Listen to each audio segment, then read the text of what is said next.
జయశంకర్ భూపాలపల్లి జిల్లాలోని కటారం మండల పరిధిలోని చింతకాని గ్రామ శివారు అటవీ ప్రాంతంలో అరుదైన చారిత్రక సంపద వెలుగుచూసింది.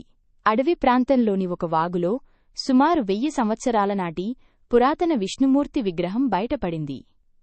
స్థానికులు తెలిపిన వివరాల ప్రకారం నల్లరాతితో అద్భుతమైన శిల్పకళతో చెక్కిన ఈ విగ్రహాన్ని గ్రామస్థులు గుర్తించారు.